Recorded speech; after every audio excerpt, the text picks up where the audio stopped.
বাংলাদেশের যে নিজস্ব জাতিসত্তা আছে, এই নিজস্ব জাতিসত্তা তার ইতিহাস প্রমাণ করে। বাংলাদেশের নিজস্ব হাজার বছরের ঐতিহ্যবাহী যে জাতিসত্তা আছে, আমরা কখনোই কোনো আমলেই, এমনকি মুসলিম সুলতানি শাসন আমলেও, আর সুলতানি শাসন আমলের কথা আসলে রাজশাহী, চাঁপাইনবাবগঞ্জ, মুর্শিদাবাদ, মালদাহ এই অঞ্চলের কথা আসবেই। ইখতিয়ারউদ্দিন মোহাম্মদ বিন বখতিয়ার খিলজি যেই গৌড়তে রাজধানী স্থাপন করেছিলেন সেটি এখানেই ছিল। এই জন্য আমাদের অঞ্চলে প্রচুর পরিমাণে পুরাতন মসজিদ পাওয়া যায়। রাজশাহীর বাঘা মসজিদ, নওগাঁর কুসুম্বা মসজিদ, চাঁপাইনবাবগঞ্জের সোনা মসজিদ পার হওয়ার পর গৌড় রোডের দুই ধারে যত মসজিদ আছে, এগুলো একটাও না মুঘল আমলের মসজিদ, না মুঘল আমলের পরবর্তীতে ব্রিটিশ আমলের মসজিদ, না পাকিস্তান আমলের মসজিদ। এগুলো সব মুঘলদেরও পূর্বে স্বাধীন সুলতানি শাসন আমলের মসজিদ। তখন দিল্লির মুসলমান শাসকরা চাইতো এই বাংলাকে তাদের অধীনস্থ রাখতে। তো যখন দিল্লিতেও মুসলমান শাসক ছিল, তখনও তারা বাংলাকে অধীনস্থ রাখতে পারেনি। তাহলে এটি অবশ্যই ঐতিহাসিকভাবে সত্য যে বাংলার মানুষ ভারতের আধিপত্য বা ভারতের দাসত্ব মেনে নিবে, এটি অসম্ভব এবং অকল্পনীয়। কিন্তু দুঃখজনক হলো সত্য যে গত 15 বছর যাবৎ, 16 বছর যাবৎ আমাদের দেশের উপরে আসলে স্বাধীন রাষ্ট্র হিসেবে নয়, বরং এক প্রকার ভারতের একটি অঙ্গরাজ্য এবং স্টেট হিসেবে এই দেশ পরিচালিত হয়েছে। তার কিছু কিছু নমুনা এখন দেখা যাচ্ছে যে বাংলাদেশের বই পুস্তকও বাংলাদেশে ছাপতো না, এখন আমরা জানতে পারছি। সে বই পুস্তকও ভারতে গিয়ে ছাপাতে হতো। এটা তো একটা ছোট্ট বিষয়। বাংলাদেশের এত বিশাল দেশের এত হাজার হাজার প্রকাশনী, লক্ষ লক্ষ প্রকাশনী, তারা স্বাধীনতার পর থেকে এতদিন যাবৎ বই ছাপিয়ে আসতেছে, তাদের বই ছাপানোর যোগ্যতা নাই। বাংলাদেশের রাডারের নিয়ন্ত্রণ বাংলাদেশের হাতে ছিল না। বাংলাদেশের যত গার্মেন্টস পণ্য যেত, সকল গার্মেন্টস পণ্য ভারত হয়ে যেতে হতো, হয় সমুদ্র বন্দর অথবা বিমানবন্দর ব্যবহার করে, যেগুলো বিদেশে বিদেশে যেগুলো পাঠানো হতো। তো এরকম আরও অসংখ্য বিষয় হয়তো সামনে আসবে। যেমন গতকাল যে বিষয়টি সামনে আসতেছে যে আদানি গ্রুপ যে পরিমাণ প্রেশার ক্রিয়েট করতেছে যে 7 তারিখের মধ্যে বা এত তারিখের মধ্যে বকেয়া পরিশোধ না করলে বিদ্যুৎ কেটে দেওয়া হবে বা ইত্যাদি ইত্যাদি। তা আমি মনে করি এই সমস্ত বিষয়গুলোকে সামনে রেখে যারা এখন দায়িত্ব পালন করছে বা যারা মনে করছে যে তারা 24-এর আন্দোলনের ধারক এবং বাহক, তাদের অন্তত একটা বিষয় নিশ্চিত করা উচিত যে আমরা বাংলাদেশের 16 কোটি বা 18 কোটি মানুষ, আমরা ক্ষুধার্ত থাকতেও রাজি আছি, আমরা বিদ্যুৎবিহীন থাকতেও রাজি আছি, গ্যাসবিহীন থাকতেও রাজি আছি, কিন্তু ভারতের দাসত্ব থেকে আমাদের মুক্তি দিতে হবে। এবং যদি মুক্তি না দেওয়া হয় তাহলে এই যে 1700 বা 1800 ছাত্রের যে মৃত্যু, সেটি কখনোই তার কাঙ্ক্ষিত লক্ষ্যে পৌঁছবে না। শুধু ক্ষমতার পট পরিবর্তনের মাধ্যমে কখনোই এটির আসল উদ্দেশ্য হাসিল হবে না। আমরা যেন স্বাধীন জাতি হিসেবে বসবাস করতে পারি, তার আমাদের ন্যূনতম অধিকার আমাদের দিতে হবে। তো সেক্ষেত্রে আমি কিছু একটু স্মৃতিচারণ করি যে আমি এই আন্দোলনটাকে কি দৃষ্টিকোণ থেকে দেখতাম এবং কেন আমি আজকে এই কথা বলতেছি। যদিও এই আন্দোলনে ধারাবাহিকভাবে আমি একদম 13-14 জুলাইয়ের পূর্ব থেকে আমি ধারাবাহিক লিখে আসতেছিলাম এই আন্দোলনের পক্ষে। তো লাস্টের 3 তারিখের রাতের যে 2-3টা পোস্ট আছে আমার, এই 2-3টা পোস্ট আমি একটু পড়ে শোনাবো। এখান থেকে আপনারা এই আন্দোলনকে আমি কিভাবে দেখতাম সেটি বুঝতে পারবেন।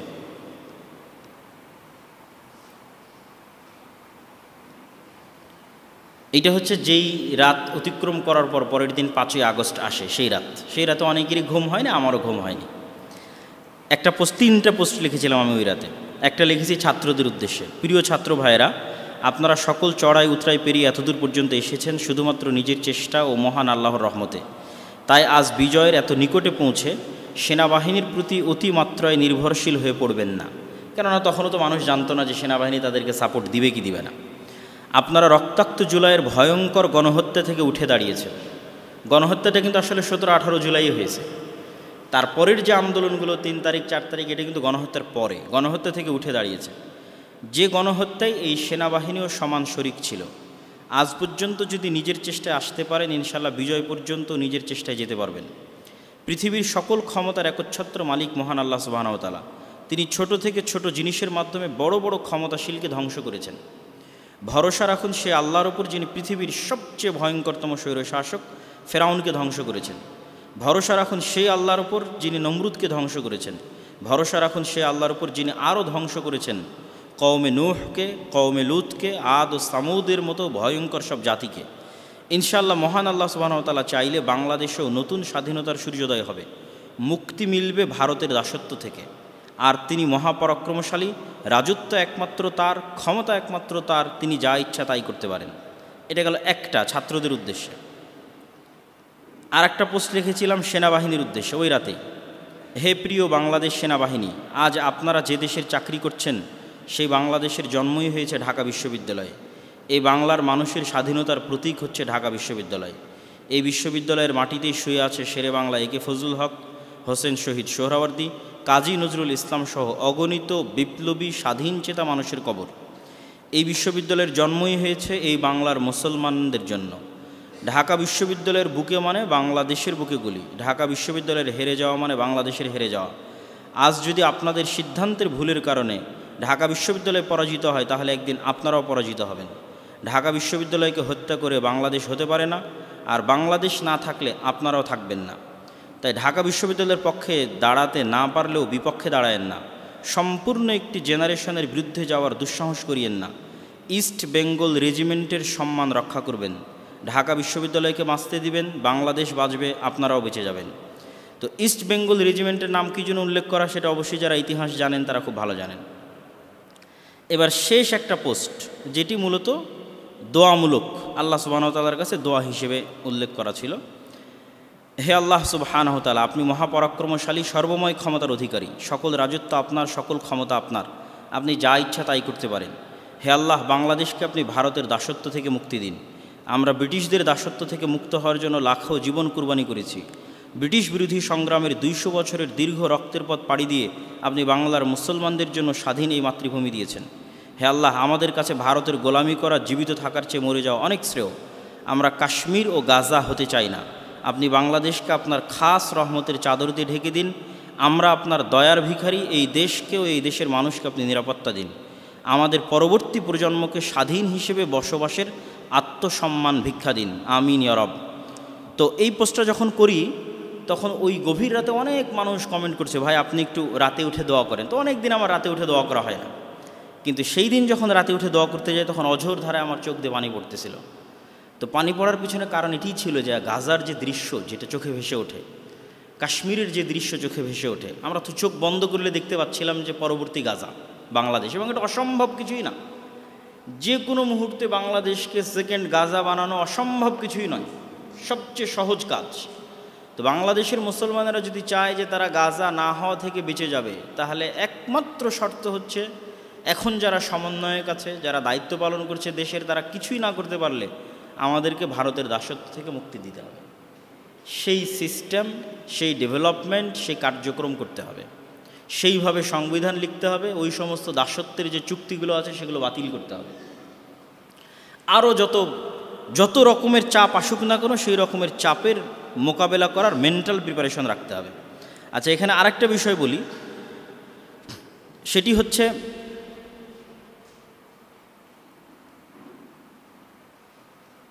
আমরা সব সময় ধৈর্য ধারণের পক্ষে।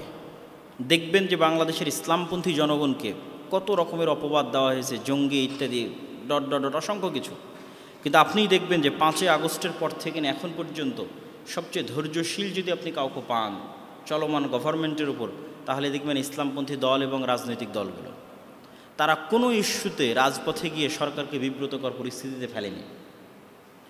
যখন যেটা প্রয়োজন হয়েছে সেটা সরকারকে যেভাবে জানালে কাজ হবে সেভাবে জানানোর চেষ্টা করেছে। কিন্তু এই সরকার গঠন হওয়ার পর থেকে অসংখ্যভাবে কিন্তু এই সরকারকে বিব্রত করা হচ্ছে। যেমন সনাতনী ধর্মের নামে বা ইসকনের নামে, যদিও তাদেরকে আমরা সনাতনী মানতে চাই না, ইসকন যারা আছে তাদের নামেও কিন্তু সরকারকে বিব্রত করা হচ্ছে। তো আমি যেটি মনে করব যে যারা এদেশে বিভিন্ন রাজনৈতিক দলের সাথে যুক্ত আছে তাদের উচিত ধৈর্য ধারণ করা এবং সহযোগিতা করা। বাংলাদেশের প্রত্যেক মানুষের উচিত ধৈর্য ধারণ করা, সহযোগিতা করা, যেমনটা আমরা করতেছি, ধৈর্য ধারণ এবং সহযোগিতা। তবে হ্যাঁ, আমরা পাশাপাশি সরকারকে এটিও জানিয়ে দিতে চাই, এটিও বলতে চাই যে ইসলামপন্থী জনগণ যে ধৈর্য ধারণ করছে, যে সহযোগিতাটা করছে, এই সহযোগিতাটাকে কখনোই দুর্বলতা মনে করা যাবে না, এবং এমন কিছু করা যাবে না যেটি ইসলামপন্থী জনগণের রেড লাইন। যেমন আমি যদি বলি যে ইসলামপন্থী জনগণের রেড লাইন কি, যেমন হচ্ছে LGBTQ, এটা হচ্ছে রেড লাইন, এটার ধারে কাছেও আসা যাবে না, হাজার হাজার মাইল দূরে থাকতে হবে। এরকম আরও অসংখ্য রেড লাইন আছে যেগুলো আপনারা জানেন। তো ইসলামপন্থী জনগণ যেভাবে আপনাদেরকে সহযোগিতা করছে, বিপদে আপদে ধৈর্য ধারণ করছে, তাদের এই সহযোগিতাকে আপনাদের মূল্যায়ন করতে হবে। আর বাংলাদেশের স্বাধীনতা নিহিত আছে বাংলাদেশের প্রতি দেশপ্রেম এবং ইসলাম ও মুসলমানদের প্রতি ভালোবাসা, এটি আপনি কখনোই অস্বীকার করতে পারবেন না। এই বাংলার ইতিহাস ইসলাম এবং মুসলমান কেন্দ্রিকই গড়ে উঠেছে। স্বাধীন সুলতানি শাসনামল থেকে শুরু করে, মুঘলদের শাসনামল থেকে শুরু করে ব্রিটিশ বিরোধী আন্দোলন, 190 বছরের ব্রিটিশ বিরোধী জিহাদে এই বাংলার অসংখ্য মানুষের অংশগ্রহণ আছে।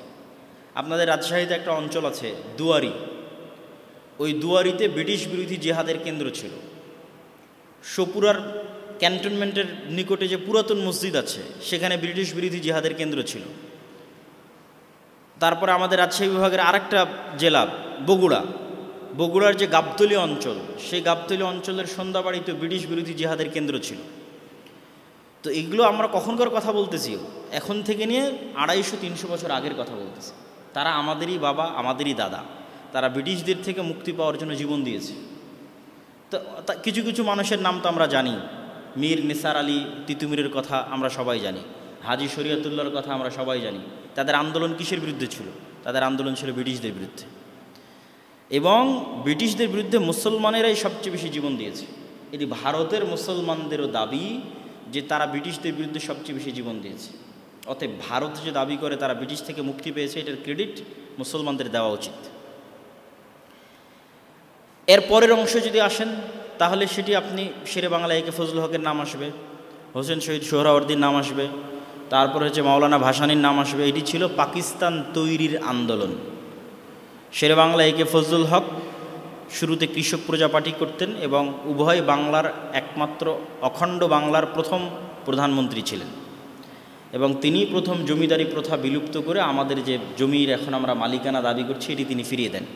জমিদারি প্রথা বিলুপ্ত করে আমাদের নামে যে মালিকানা আমরা জমির দাবি করতেছি সেটি তার একটা বড় অবদান আছে জমিদারি প্রথা বিলোপ করায় দুই বাংলার মানুষের জন্য।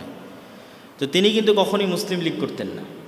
তিনি চাইতেন কি উভয় বাংলা মিলে একটা স্বাধীন বাংলাদেশ গঠন হোক, মানে কলকাতা এবং ঢাকা মিলে পাকিস্তানের সাথেও না ভারতের সাথেও না একটা স্বাধীন বাংলাদেশ তৈরি হোক। এই কারণে তার হোসেন শহীদ সোহরাওয়ার্দীর সাথে মিলত না, দ্বিমত ছিল।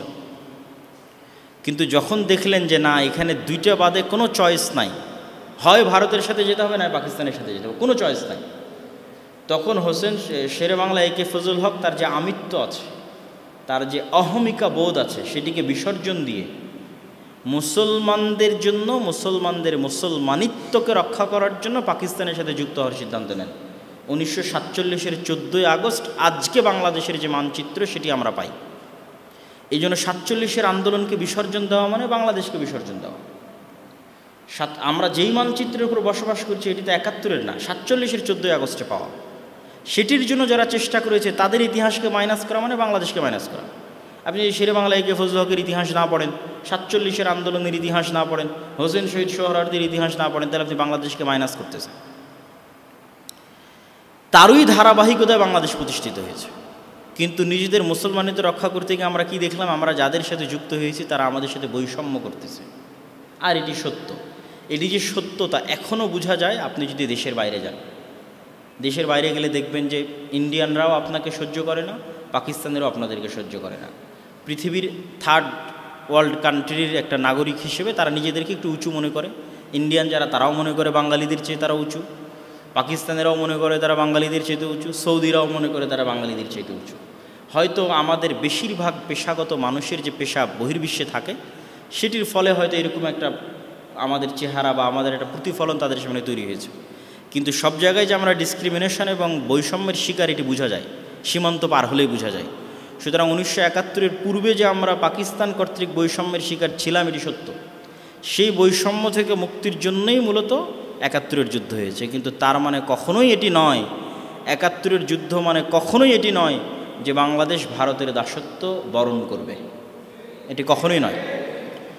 এবং এই কারণে তখন যে চুক্তিটা হয়েছিল ভারতের সাথে বাংলাদেশের, যেটিকে এক প্রকার গোপন চুক্তি বলা হয়, যে বাংলাদেশের কোনো সেনাবাহিনী থাকবে না ইত্যাদি অসংখ্য কিছু, সেই চুক্তিগুলোকে বাতিল করেই কিন্তু বাংলাদেশ আজ এই পর্যন্ত এসেছে এবং স্বাধীনভাবে দাঁড়িয়ে আছে। অতএব আমাদের বাংলাদেশের এই ইতিহাসকে ধারণ করতে হবে এবং বৈষম্য বিরোধী এই ছাত্র আন্দোলনকে আমি কোন দৃষ্টিকোণ থেকে দেখতাম তাই 3টে পোস্ট করে আপনি স্পষ্ট হয়েছে যে প্রত্যেকটা জায়গায় আমি ইঙ্গিত করেছি যে আমাদের এই স্বাধীনতা তখনই পরিপূর্ণ স্বাধীনতায় লাভ করবে যখন আমরা স্বাধীন জাতি হিসেবে নিজের স্বাধীন মতো সিদ্ধান্ত নিতে পারব। তো এটি যদিও আমার আজকের আলোচ্য বিষয়বস্তু নয়, কিন্তু এত বিষয়গুলো কেন টানলাম, যেহেতু এই বৈষম্যবিরোধী ছাত্র আন্দোলনের সাথে বরেন্দ্র বিশ্ববিদ্যালয়ের একজন ছাত্রের মৃত্যুবরণের সম্পর্ক আছে। আল্লাহ সুবহানাহু ওয়া তাআলা তাকে শহীদ হিসেবে কবুল করুক, আল্লাহুম্মা আমিন। তো আমরা সকল বৈষম্যবিরোধী ছাত্র আন্দোলনে যারা মারা গেছে তাদের সকলের আত্মার মাগফিরাত কামনায় দোয়া করি, আল্লাহ সুবহানাহু ওয়া তাআলা তাদেরকে জান্নাতে উঁচু আসন দান করুক, আল্লাহুম্মা আমিন। এবং এই ইতিহাসকে এই দৃষ্টিকোণ থেকে ধারণ করতে হবে এবং বরেন্দ্র বিশ্ববিদ্যালয়ের ছাত্রদের প্রতিও আমার আহ্বান থাকবে, সারা বাংলাদেশের প্রতি আমার আহ্বান থাকবে, এই দৃষ্টিকোণ থেকে আপনারা ইতিহাসটিকে ধারণ করার চেষ্টা করবেন। এবার আমার সংক্ষিপ্ত যে আলোচনার যেটি বিষয়বস্তু দেওয়া আছে, যে রাসূলুল্লাহ সাল্লাল্লাহু আলাইহি ওয়াসাল্লামের জীবনী থেকে নীতি এবং নৈতিকতা বা চারিত্রিক যে শিক্ষা, আমাদের মুসলমানদের সামগ্রিকভাবে অধঃপতনের যে বড় বড় কারণগুলো আছে, তার যদি আপনি 2টা বা 3টা কারণ তুলে ধরেন, তাহলে 1 নাম্বার কারণ আসবে আমাদের নিজের দিনের প্রতি আমাদের কনফিডেন্স নাই। আমি একটু ব্যাখ্যা করে বলবো। 2 নাম্বার কারণ আসবে এই যে চারিত্রিক যে পয়েন্ট আজকে দেওয়া হয়েছে, যে আমাদের চারিত্রিক অধঃপতন, সেটি কিভাবে, সেটিও তুলে ধরব। 3 নাম্বার কারণ আসবে কলোনিয়াল মাইন্ড সেটআপ, আর এটার বিস্তর ব্যাখ্যা আমি রাজশাহী বিশ্ববিদ্যালয়ে করেছিলাম, যে কিভাবে কলোনিয়াল মাইন্ড সেটআপ আমাদেরকে দাসত্ব এবং গোলামির দিকে নিয়ে যাচ্ছে। তো নিজের দিনের উপর কনফিডেন্স নাই বলতে, আপনি যতক্ষণ সচক্ষে ইহুদিদেরকে না দেখেছেন ততক্ষণ পৃথিবীর কিছুই দেখেননি। একজন পথভ্রষ্ট মুসলিম আর একজন খ্রিস্টানের মধ্যে আসলে তেমন কোনো পার্থক্য নাই। ফলত পৃথিবীর অধিকাংশ মানুষজন খ্রিস্টান আর আমি হয়তো পথভ্রষ্ট মুসলিম, সুতরাং আমার জন্য ইউরোপ আমেরিকা ঘুরে তেমন কোনো শিক্ষা থাকবে না। কিন্তু আপনি ইউরোপ আমেরিকা ঘুরতে গিয়ে যদি খুব গভীরভাবে অবজার্ভ করেন ইহুদিদেরকে, আপনার জন্য অনেক কিছু শিক্ষা আছে।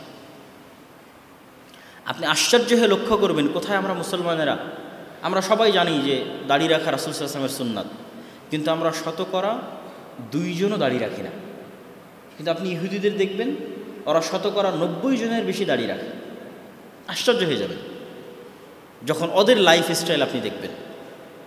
আপনি যদি খ্রিস্টানদের সাথে মিশেন ইউরোপ আমেরিকায়, সাদা চামড়ার যারা খ্রিস্টানদের সাথে মিশবেন, দেখবেন যে ওদের লাইফ স্টাইল আপনাকে এইভাবে প্রভাবিত করছে যে তুমি সারাদিন 5 দিন কাজ করে ইনকাম করবা, সপ্তাহের 2 দিন এই টাকা তুমি মদের বারে গিয়ে উড়াই দেবা, অথবা জুয়ার যে পাব আছে সে পাবে গিয়ে উড়িয়ে দিবা, অথবা কোনো মেয়েকে নিয়ে ফুর্তি করতে গিয়ে উড়িয়ে দিবা। ওরাও করতেছে, আপনিও করবেন। কিন্তু আপনি অ্যাট এ টাইম ওই সময় একজন ইহুদির লাইফস্টাইল দেখেন, ইহুদিদের সমাজে পল্লীতে গিয়ে দেখেন যে মানুষের মেন্টাল যে কানেকশন আছে এটিকে ডিস্ট্রাক্টেড করতে পারে এমন প্রত্যেক কিছু থেকে তারা 1000 কিলোমিটার দূরে। মানে মদ জুয়া থেকে লক্ষ লক্ষ কিলোমিটার দূরে যারা ধার্মিক ইহুদি যাদেরকে পাবেন, খুবই রেস্ট্রিক্টেড এবং খুবই কঠোর ও কঠিনভাবে তারা অনুসরণ করে, এবং তাদের চুল পরিমাণ হেজিটেশন কাজ করে না নিজের দিন অনুসরণ করতে, ন্যূনতম হেজিটেশন না। আমি দাঁড়িয়ে রাখবো, মানুষ কি বলবে এটা ওদের মাথা দিয়ে আসে না। এইটা করবো, মানুষ কি বলবে এটা মাথা দিয়ে আসে না।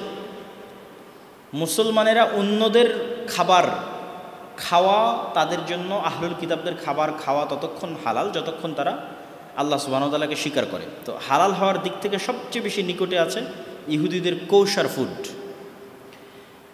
তো ওদের যে হালালের রুলস আছে এত কঠোর ও শক্তভাবে তারা মেনটেন করে, কেন ওদের রুলসগুলো কিছুটা ওরা নিজেদের উপর আল্লাহ সুবহানাহু ওয়া তাআলা ফরজ না করলেও বেশি চাপিয়ে নিয়েছে। তো যেমন ধরেন, এমন কোনো রেস্টুরেন্ট আপনি ইহুদিদের পাবেন না যেখানে একজন হুজুরকে রাখা নাই, মানে রাবাই, ইহুদি রাবাই, তথা ওই রেস্টুরেন্টের প্রত্যেক দিনের রান্না শুরু হতে হবে ইহুদি হুজুরের হাত দিয়ে, এবং ডিমও ভাঙবে ইহুদি হুজুর, মুরগি জবাইও করবে ইহুদি হুজুর, প্রত্যেকটা রেস্টুরেন্টে একজন করে ইহুদি হুজুর রাখা আছে, ইহুদি রাবাই। এতটা কঠোরভাবে তারা ফলো করে তাদের হালাল যে রুলস আছে। তা আমি কি ইহুদিদের প্রশংসা করছি? না, আমি ইহুদিদের প্রশংসা করছি না, কিন্তু ওরা কেন খারাপ সেটিও বলবো, ইহুদিরা কেন খারাপ সেটিও আমি বলতেছি। কিন্তু ওদেরকে দেখলে আপনি রিয়ালাইজেশন পাবেন যে সে ভ্রান্ত হওয়ার পরেও তার দিনের উপর কতটা কঠোর থাকতে পারে। আর আমাদের নবী মুহাম্মদ সাল্লাল্লাহু আলাইহি ওয়াসাল্লামের আদর্শ আমি সঠিক জানার পরেও আমি কতটা হেজিটেটেড হতে পারি আমার দিনের বিষয়ে।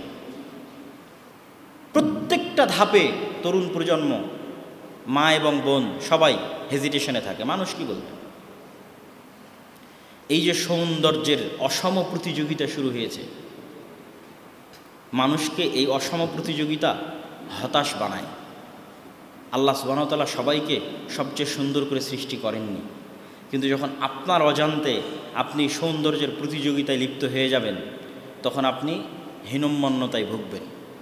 আর একজনের টিকটকের ভিউ কয়েক লক্ষ, আপনারটা হয় না।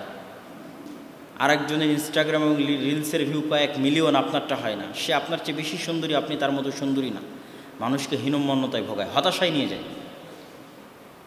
এই জন্য আল্লাহ সুবহানাহু তাআলার নির্দেশনার মধ্যেই আছে কেন আল্লাহ সুবহানাহু তাআলা পর্দার কথা বলেছে। মানুষের আত্মসম্মান এবং সেলফ রেসপেক্ট রক্ষায় পর্দা অনেক ভূমিকা পালন করে। আপনি অন্তত অসম প্রতিযোগিতা থেকে বেঁচে যাবেন, হেজিটেশন এবং ফ্রাস্ট্রেশন থেকে বেঁচে যাবেন। সমাজে সৌন্দর্যের অসম প্রতিযোগিতা নাই। আল্লাহ সুবহানাহু ওয়া তাআলা সবাইকে যেভাবে সৃষ্টি করেছে সে সেভাবে আছে। তখন এখানে কেউ হতাশ হবে না, কেউ আত্মহত্যা করবে না, কেউ গলায় ফাঁসি দিবে না। তো যাক, আমি অন্যদিকে চলে গেলাম। তো এই যেটা বলতে চাচ্ছিলাম আর কি, যে আপনি ইহুদিদের থেকে অন্তত এই জিনিসটা শিখতে পারবেন যে তাদের দিনের উপর ভ্রান্ত থাকার পরও তারা কতটা কট্টর, তাদের মেয়েরাও তাদের ছেলেরাও। কিন্তু আমি যদি পর্দা করি মানুষ কি বলবে, এইভাবে করলে ভালো, ওইভাবে করলে ভালো, এই যে হেজিটেশনের মধ্যে আছে, এটা ওরা নাই। তাহলে ওরা খারাপ কেন? ওরা খারাপ, ওদের মধ্যে আর মুসলমানদের মধ্যে পার্থক্য হচ্ছে খ্রিস্টানেরা সত্যটা জানেই না, এই জন্য তারা পথভ্রষ্ট। এই জন্য সবচেয়ে বেশি ইসলাম ধর্ম আগেও গ্রহণ করেছে খ্রিস্টানেরা, ভবিষ্যতেও গ্রহণ করবে খ্রিস্টানেরা। কেননা ওরা সত্য জানেই না, তো জানলেই মানবে। এই জন্য আল্লাহ ওদের বলেছে ওয়ালাদ-দাল্লিন। আমরা মুসলমানেরা সত্যটা জানি এবং আমাদের কনসেপ্ট, আমাদের নবী মুহাম্মদ সাল্লাল্লাহু আলাইহি ওয়াসাল্লামের কনসেপ্ট, এই দীর্ঘ 1400 বছরের খলিফায়ে রাশিদিন থেকে শুরু করে উমাইয়া, আব্বাসি, উসমানী সালতানাতের পর্যন্ত মুসলমানদের এটাই কনসেপ্ট ছিল, এখনও আছে, যে মুসলমানেরা সারা পৃথিবীর মানুষের কল্যাণ চায়। মুসলমানেরা যেমন নিজে জানে যে আমি মদ খাবো না, আমি বিড়ি সিগারেট খাবো না, এটা আমার জন্য ক্ষতিকর, ঠিক মুসলমানেরা এটা চায় পৃথিবীর কেউ যেন এই ক্ষতিতে না পতিত হয়। মুসলমানেরা যেমন জানে সুদ হারাম, এটি পৃথিবীতে গোলামের জিঞ্জিরে আবদ্ধ করে মানুষকে, ঠিক মুসলমানেরা এটি চায় যে পৃথিবীর আর কোনো মানুষ, একটা হিন্দু, একটা বৌদ্ধ, এই সুদের মতো অভিশপ্ত বেড়া জালে যেন আক্রান্ত না থাকে, সে যেন গোলাম না হয়। এই জায়গায় ডিফারেন্স হচ্ছে ইহুদিদের সাথে। ইহুদিরা সত্যটা জানে এবং সত্যটা শুধু তাদের জন্যই সীমাবদ্ধ রেখেছে, আর পুরো পৃথিবীর মানুষকে কিভাবে গোলাম বানানো যাবে, কিভাবে ধ্বংস করা যাবে, তার জন্য সকল অর্থ এবং চিন্তাভাবনা তারাই ব্যয় করে। কেননা তারা সুপারিয়রিটি থিওরিতে বিশ্বাস করে। ফলত সে নিজে 7টা-8টা করে সন্তান নিবে, কিন্তু পৃথিবীর মানুষ যেন সন্তানই না নেয়। ওদেরকে LGBTQ শিখিয়ে দাও, তাহলে তার সন্তানই হবে না, প্রজন্মই ধ্বংস হয়ে যাবে। তাও যদি না পারো তো 1টা-2টার বেশি যেন না নেয়। আমার কথা বিশ্বাস না হলে আপনি চেক করতে পারেন, কারো না কারো আত্মীয় স্বজন আছে ইউরোপে, আমেরিকায়, কল দিয়ে জিজ্ঞেস করবেন তোমার নিকটস্থ যে কোনো ইহুদির কয়টা সন্তান, চেক করতে পারেন, রিচেক করেন আমার বক্তব্যকে। প্রায় ম্যাক্সিমাম ইহুদির 6টা, 7টা, 5টা সন্তান, কিন্তু তারাই সারা পৃথিবীতে সবচেয়ে বেশি পেট্রোনাইজ করছে যেন এদের সন্তানই না হয়, ধ্বংস হয়ে যায়। তারা নিজেরা নিজেদের মধ্যে কখনো সুদি লেনদেন করে না, কিন্তু সারা পৃথিবীর সুদি ইকোসিস্টেম কারা কন্ট্রোল করে? ইহুদিরাই কন্ট্রোল করে। এইটা হলো ইহুদিদের অভিশপ্ত হওয়ার কারণ। এরা সত্যটা জানে, এই সত্যটা নিজেদের জন্য সীমাবদ্ধ রাখে, নিজেদেরকে সুপারিয়র মনে করে, আর পৃথিবীর সব মানুষকে গোলাম মনে করে। আর পৃথিবীর মানুষকে কেমনে গোলাম রাখা যাবে, এটা ওদের টেন্ডেন্সি। তো গোলাম যদি আপনি পৃথিবীর মানুষকে রাখতে চান, তাহলে ওকে নেশায় আসক্ত করলে গোলাম বানানো সহজ না কঠিন? সহজ। আপনি নেশাগ্রস্ত থাকবেন, অটোমেটিক গোলাম থাকবেন। আপনাকে যদি সুদের অর্থনৈতিক দাসত্বের বেড়া জালে ফেলা যায়, আপনি গোলাম থাকবেন না? থাকবেন না, গোলাম থাকবেন। কিন্তু আমরা চাই না কখনোই পৃথিবীর একটা মানুষও গোলাম থাক। আমরা চাই পৃথিবীর প্রত্যেকটা মানুষ স্বাধীন হোক। এই জন্য আমরা চাই না পৃথিবীর কোনো মানুষই নেশায় আসক্ত হোক, পৃথিবীর কোনো মানুষের সুদের মতো অর্থনৈতিক দাসত্বের বেড়াজালে আক্রান্ত হোক, আমরা চাই না। কিন্তু এটা তারা চায়, তারাই একমাত্র স্বাধীন থাকবে, সারা পৃথিবীর মানুষ গোলাম থাকবে। এইটা হলো তাদের মধ্যে আমাদের, তারা কেন খারাপ আর আমরা কেন ভালো তার পয়েন্ট। কিন্তু তাদের থেকে যেটা শিক্ষা নেওয়ার আছে, যে ওরা যে সত্যটা নিজেদের জন্য প্রয়োগ করছে, ওই সত্যটা আমাদের কোরআনে থাকার পরও, আমাদের হাদিসে থাকার পরও, আমাদের নবীর আদর্শে থাকার পরও আমরা সেই সত্যগুলো নিয়ে হেজিটেটেড, দ্বিধাদ্বন্দ্বে ভুগছি, যা খুবই আফসোসজনক, খুবই দুঃখজনক। এই জন্য আপনি ইহুদিকে না দেখলে পৃথিবীর কিছুই দেখেননি। কেন? ওরা বাদে আর পৃথিবীর যাদেরকে দেখতেছেন এরা কিছুই জানে না পৃথিবী সম্পর্কে, এরা পরকাল সম্পর্কে কিছুই জানে না, এরা পৃথিবীর প্রকৃতি সম্পর্কে কিছুই জানে না। এরা জাস্ট দুনিয়াতে মেশিনের মতো আসতেছে, মেশিনের মতো পশুর মতো খাচ্ছে, থাকছে, ঘুরছে ফিরছে। চায়নার কথা বলেন, জাপানের কথা বলেন, আর খ্রিস্টানদের কথা বলেন। সুতরাং এদের দেখে আপনি কোনো শিক্ষা পাবেন না। আপনি শিক্ষা পাবেন যদি ইহুদিদেরকে দেখেন, তাহলে আপনি বুঝবেন যে না, এই পৃথিবীর অন্য কোনো অর্থ আছে, যে অর্থের পিছনে তারা ছুটতেছে। সেই অর্থটাই হচ্ছে এই পৃথিবী একদিন ধ্বংস হবে এবং আমাদের মৃত্যু হবে এবং পরকাল হবে, এবং নবীরা সত্য, আল্লাহর কিতাব সত্য। 2 নম্বর যে পয়েন্ট, যেটি আমাদের গোলামি বা মুসলিম উম্মার অধপতনের জন্য কারণ, যেটা আমাদের আজকের বক্তব্যের সাথে সম্পৃক্ত, সেটি হচ্ছে আমাদের এবং চারিত্রিক অধপতন বললেই সবাই 1 নম্বরে রাখতে চায় অবৈধ সম্পর্ক, 1 নম্বরে রাখতে চায় মদ, জুয়া, আর আমি 1 নম্বরে রাখতে চাই, এবং আমি মনে করি এটার পক্ষে কোরআন এবং হাদিস থেকে অসংখ্য দলিল আদিল্লাহ আমি পেশ করতে পারবো, এবং আমি মনে করি আমার এই বুঝটা সঠিক। সেটি হচ্ছে সততা এবং ন্যায়পরায়ণতা না থাকা। এটা হচ্ছে 1 নম্বর নৈতিক এবং চারিত্রিক পদস্খলন, আরও বিশেষ করে বাংলাদেশের মুসলমানদের জন্য, ভারত, পাকিস্তান, বাংলাদেশের মুসলমানদের জন্য, এবং আরও স্পেশালি বাংলাদেশের মুসলমানদের জন্য। দেখেন, রাসূলুল্লাহ সাল্লাল্লাহু আলাইহি সাল্লাম বলছেন, আরবাউন মান কুন্না ফীহি, 4টা বৈশিষ্ট্য যার মধ্যে আছে সে নির্ভেজাল খাঁটি মুনাফিক। এভাবে হাদিসে আসছে, 4টা বৈশিষ্ট্য যার মধ্যে আছে সে নির্ভেজাল খাঁটি মুনাফিক। মানে সে সত্যিকার অর্থে মুমিন কিনা এটা নিয়ে সন্দেহ। সেখানে কিন্তু রাসূল সাল্লাল্লাহু আলাইহি ওয়াসাল্লাম বলেননি যে অবৈধ সম্পর্কে লিপ্ত হলো সে খাঁটি মুনাফিক হওয়ার সম্ভাবনা আছে, বা যে হচ্ছে মাদকাসক্ত হলো সে খাঁটি মুনাফিক হওয়ার সম্ভাবনা আছে। কি বলছেন দেখেন, ইজা হাদ্দাসা কাযাবা, যখন কথা বলে মিথ্যা বলে, ওয়াইদা ওয়াদা আখলাফা, যখন ওয়াদা দেয় ওয়াদা ভঙ্গ করে, ওয়াইদা তুমিনা খানা, যখন আমানত রাখা হয় আমানতের খেয়ানত করে। আপনি প্রিন্সিপালের পদ বলেন, ভিসির পদ বলেন, OC, DC, SP, sub registrar, AC land, প্রধান উপদেষ্টা, প্রধানমন্ত্রী, এই প্রত্যেকটা পদ কি? আমানত, দায়িত্ব, আমানত। আপনি ডিসির পদে বসে, ওসির পদে বসে, এসিল্যান্ড, সাব রেজিস্ট্রারের পদে বসে আপনি মিথ্যা বলছেন, মিথ্যা স্বাক্ষর করতেছেন, মানুষের কাছে অবৈধভাবে ঘুষ গ্রহণ করতেছেন, আপনি তো খাঁটি মুনাফিক। আপনাকে তো রাসূল বলেছেন আপনি খাঁটি মুনাফিক।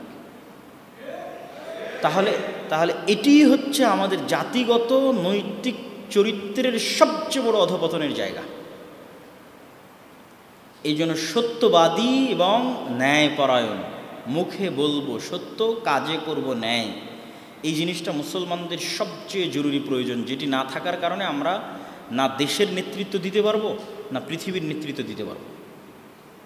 আপনি শুধু সালাত আদায় করে অথবা অন্য কিছুর মাধ্যমে হয়তো জান্নাতে যেতে পারেন আল্লাহর কাছে ক্ষমা নিয়ে, কিন্তু আল্লাহ সুবহানাহু ওয়া তাআলা আপনাকে কখনোই দেশ ও জাতির নেতৃত্ব দেওয়ার সুযোগ দিবে না আল্লাহর দয়ায়, যতক্ষণ না আপনি ন্যায়পরায়ণ এবং সত্যবাদী না হবেন। এবং এটি আমাদের ইসলামপন্থী দল বা সংগঠন, মসজিদ, মাদ্রাসাগুলোরও সেম প্রবলেম। আমরা ন্যায়পরায়ণতার মাপকাঠি ঠিক রাখতে পারি না, এবং প্রত্যেকটা জায়গায় দেখবেন যেখানে সমস্যা হয়েছে সেখানে ন্যায় নাই দেখেই সমস্যা হয়েছে। এক মাদ্রাসা থেকে আরেক মাদ্রাসা, এক দল থেকে আরেক দল, ঠিক আছে।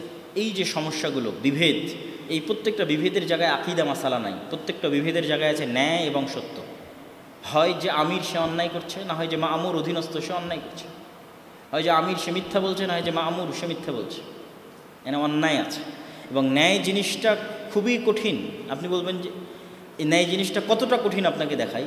এমনও বহু ইমাম পৃথিবী থেকে গেছে যারা বিবাহ পর্যন্ত করেননি এই ভয়ে যে তিনি তার স্ত্রীর সাথে যদি ন্যায়পরায়ণতার সাথে আচরণ না করতে পারেন, তো নিজের গুনাহ তো আল্লাহর কাছে ক্ষমা নিয়ে নিব, কিন্তু আমার স্ত্রীর সাথে যে আমি ন্যায়পরায়ণ হতে পারিনি, এটা তো আমার স্ত্রী ক্ষমা না করলে আমি কিয়ামতের মাঠে বিপদে পড়ে যাব। ন্যায়পরায়ণতার মানদণ্ড আপনাকে আরও বলি। আপনার আব্বা যখন আপনার দাদার জমি বন্টন করেছে, তখন আপনার ফুফুকে, যেটা রাজশাহী শহরের মেন পয়েন্টের জমি সেটা আপনার আব্বা নিয়েছে, আর যেটা গ্রামে কম দামি জমি সেটা ফুফুকে দিয়েছে। এটি হচ্ছে দুর্নীতি এবং চুরি ইসলামের দৃষ্টিতে, এটা ইসলামের দৃষ্টিতে কি বললাম, দুর্নীতি এবং চুরি। আপনার তাহাজ্জুদ দিয়েও আল্লাহ আপনাকে জাতির নেতৃত্ব কখনোই দিবে না, যে আল্লাহর দয়ায় আপনি দেশ ও জাতির নেতৃত্ব দিবেন, এটা অসম্ভব। একই জিনিস মেয়েদের জন্য প্রযোজ্য। যদি আজকে মা এবং বোনেরা উপস্থিত থাকেন তাহলে তাদের জন্য প্রযোজ্য। এই যে শাশুড়ি এবং বউয়ের মধ্যে গণ্ডগোলের কথা বলেন, দুই ভাইয়ের মধ্যে গণ্ডগোলের কথা বলেন, এই প্রত্যেকটা জায়গায় কি আছে, ন্যায় পরায়ণতার ত্রুটি আছে, ফলত সেখানে গণ্ডগোল তৈরি হয়। তো এই জন্য ন্যায় প্রতিষ্ঠা করা এবং সত্য বলা, এটা যে আমাদের সবচেয়ে বড় চারিত্রিক পদস্খলন। আর যে চারিত্রিক পদস্খলনগুলোর কথা বলবেন সেটা আমি শুরুতে আলোচনা করে নিয়েছি ইহুদিদের উদাহরণ দিয়ে। অবৈধ সম্পর্কের কথা বলেন, মদ জুয়ার কথা বলেন, নেশার কথা বলেন। আপনি যদি শিখতে চান তাহলে ইহুদিদের কাছ থেকে শিখতে হবে। মানসিক ডিস্ট্রাকশন থেকে হাজার হাজার কিলোমিটার দূরে তারা ফুল টাইম প্রোডাক্টিভ থাকতে হবে। আপনি এগুলো প্রত্যেকটার সাথে যুক্ত হবেন, আপনার প্রোডাক্টিভিটি নষ্ট হয়ে যাবে। অবৈধ সম্পর্ক আপনার প্রোডাক্টিভিটি নষ্ট করে দেবে, নেশা আপনার প্রোডাক্টিভিটি নষ্ট করে দেবে। কিন্তু আপনাকে প্রোডাক্টিভ থাকতে হবে, কেন আপনি দেশ ও জাতিকে নেতৃত্ব দিতে চান, আপনি মুসলিম উম্মাকে নেতৃত্ব দিতে চান, মুসলিম উম্মার জন্য কাজ করতে চান, আপনাকে প্রোডাক্টিভ থাকতে হবে। আর প্রোডাক্টিভ থাকার জন্য এগুলো প্রত্যেকটা যে ডিস্ট্রাকশান আছে এগুলো থেকে বেরিয়ে আসতে হবে। মোবাইলও distraction, TikTok, Facebook, YouTube, Netflix, ঘন্টার পর ঘন্টা ওয়েব সিরিজ, এগুলো ডিস্ট্রাকশন। এই সমস্ত ডিস্ট্রাকশন থেকে যতক্ষণ বের না হয়ে আসবেন ততক্ষণ পৃথিবীতে আর কারোর সাথে পাল্লা দিতে পারলেও ইহুদিদের সাথে পাল্লা দিতে পারবেন না।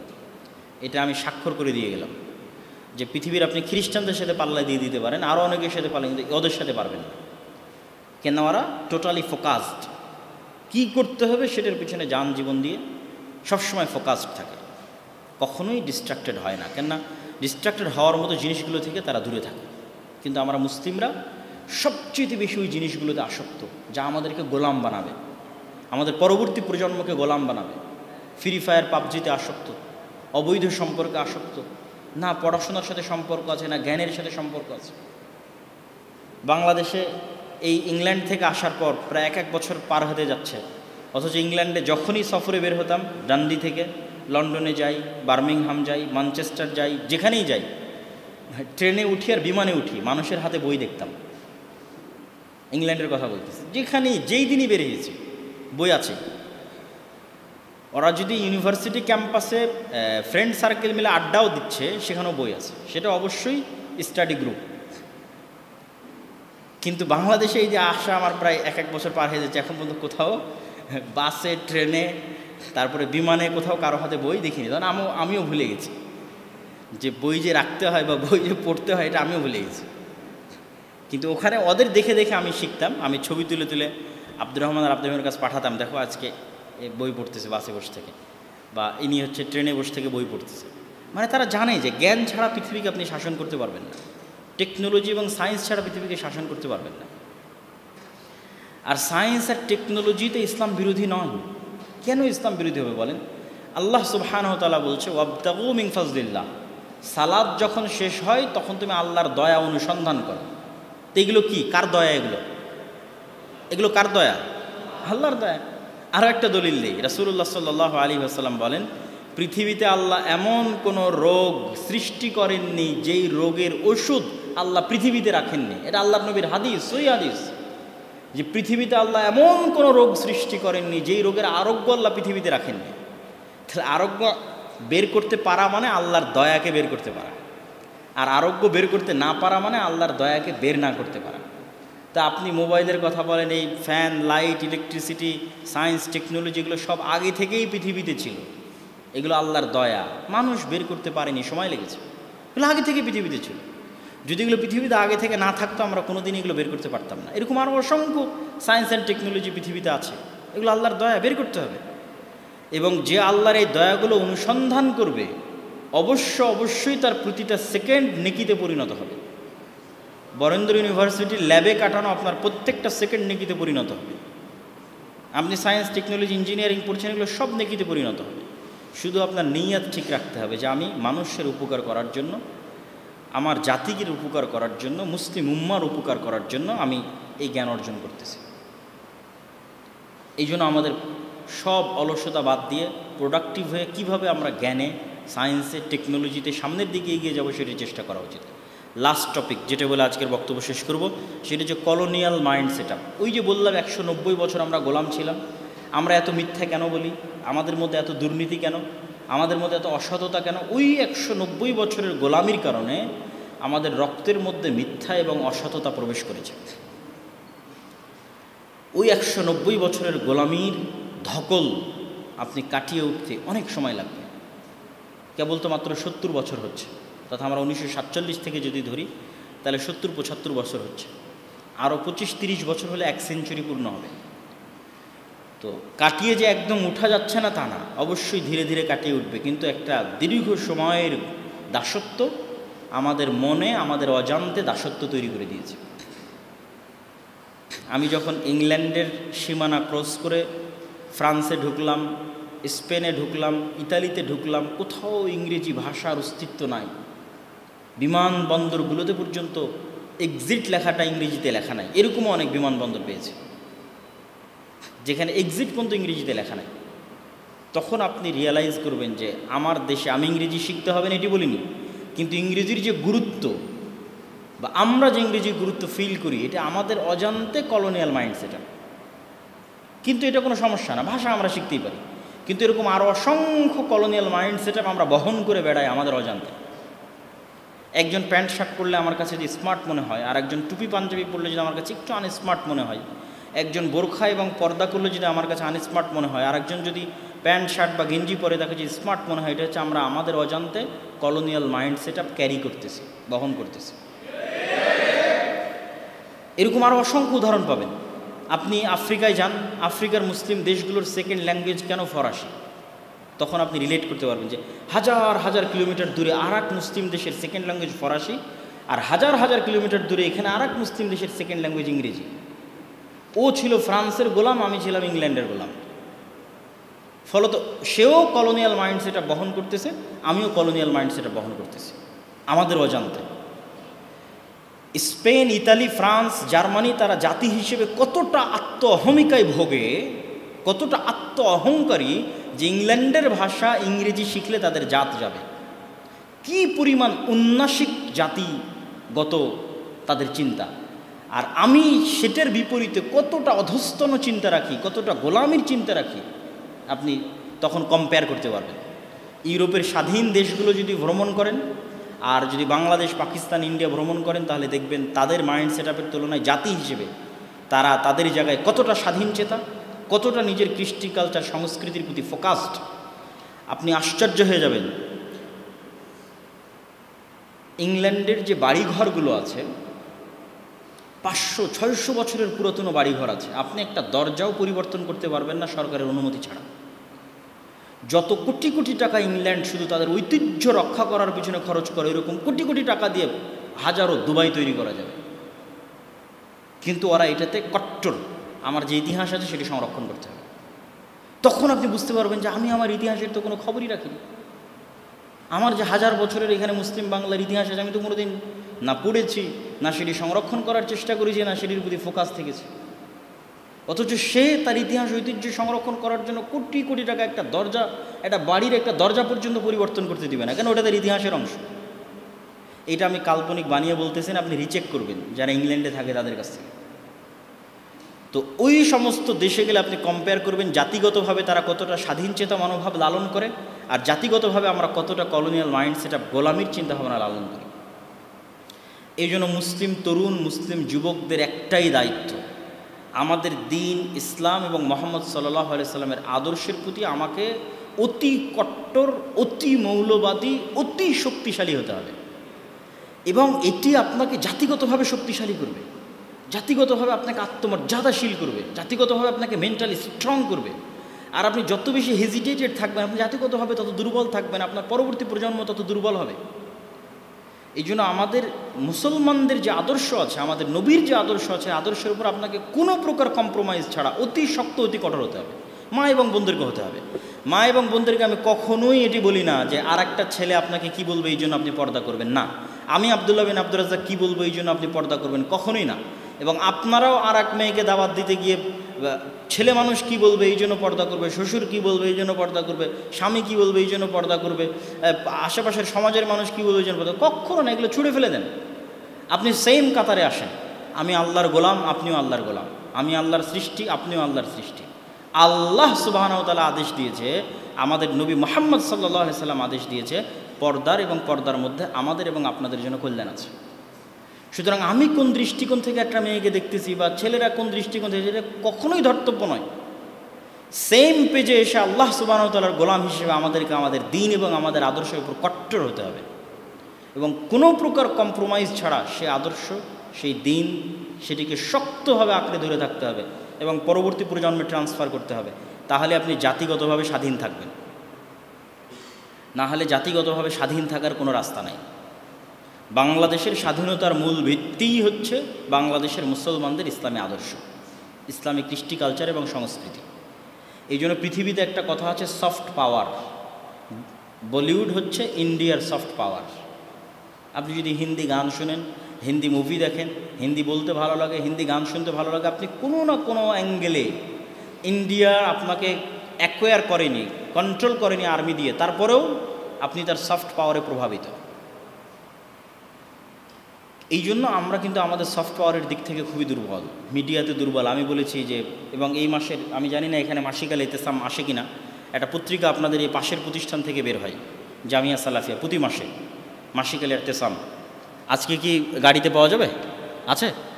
যদি গাড়িতে থাকে তাহলে এই মাসের মাসিক আল ইতেসামে একটা সম্পাদকীয় আছে যে ইসলামের সামগ্রিক বিজয় কিভাবে সম্ভব। ওখানে একটা পয়েন্ট দেওয়া আছে, শক্তিশালী প্রতিষ্ঠান প্রতিষ্ঠা করা। বাংলার মুসলমানদের প্রতিনিধিত্ব করবে এরকম শক্তিশালী কোনো ইলেকট্রনিক্স মিডিয়া নাই। বাংলার মুসলমানদের প্রতিনিধিত্ব করবে এরকম শক্তিশালী কোনো অর্থনৈতিক প্রতিষ্ঠান নাই। যারা শক্তিশালী তারা হচ্ছে, তাদেরকে কি বলবো, তারা হচ্ছে উপর লেভেলের সেকুলার, এলিট সেকুলার। এলিট সেকুলারদের সাথেই কিন্তু বাংলার চাষাভূষা মুসলমানের সন্তানদের দ্বন্দ্ব। আমরা হচ্ছে চাষাভূষার সন্তান, রিক্সা চালকের সন্তান, কৃষকের সন্তান। আজ যারা বৈষম্যবিরোধী ছাত্র আন্দোলনে জীবন দিয়েছে, 1700-1800 ছাত্র, সব হচ্ছে বাংলার চাষাভূষা, কৃষক, রিক্সা চালক, ভ্যান চালকের সন্তান। এরা হচ্ছে বাংলাদেশের প্রকৃত চেহারা এবং আসল চেহারা। কিন্তু এদেরকে, এই দেশেরই যারা এলিট সেকুলার আছে, এই সমস্ত মুসলমানদের সন্তানদেরকে এরা নিম্ন পদস্থ মনে করে। একই চিন্তা ভাবনা কলকাতার দাদা বাবুদের ছিল, ওইটার সাথেই কিন্তু আমাদের ফাইট। কিন্তু আমাদের কিন্তু সেই লেভেলের কোনো মিডিয়া নাই, শক্তিশালী প্রতিষ্ঠান নাই। এগুলো নিয়েও আমাদেরকে চিন্তা করতে হবে এবং কাজ করতে হবে। আমি আমার বক্তব্য দীর্ঘায়িত করব না। বক্তব্যের শেষে আপনাদেরকে একটা ছোট্ট কনফারেন্সের দাওয়াত দিব আগামী বৃহস্পতি এবং শুক্রবার। যেহেতু আপনারা একদম পড়োশী প্রতিষ্ঠান জামিয়া সালাফিয়া, সৌদি আরব থেকেও অনেক বড় আলেম ওলামা আসতেছে, প্রায় 3-4 জন। আর ভারতের আলেম ওলামারা তো এখানে থাকেই প্রায় সবসময় দার্স দেওয়ার জন্য। আরও অন্যান্য দেশ থেকে যারা, তারাও আসেন এখানে দার্স দেওয়ার জন্য। তো দেশ এবং আর দেশের আলেম ওলামা যারা আছে তারা তো আছে, তো দেশ এবং বিদেশের ওলামা ইকরামের একটা সংমিশ্রণ এখানে আপনি পাবেন আগামী বৃহস্পতি এবং শুক্রবার 7 ও 8 তারিখ।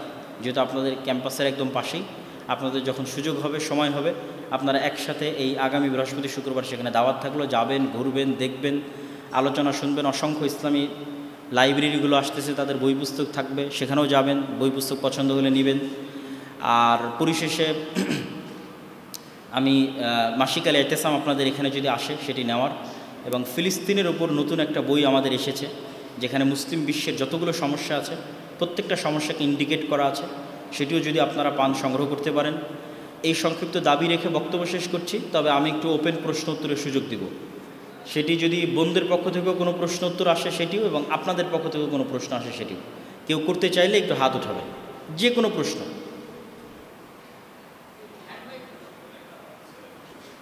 Hand mic.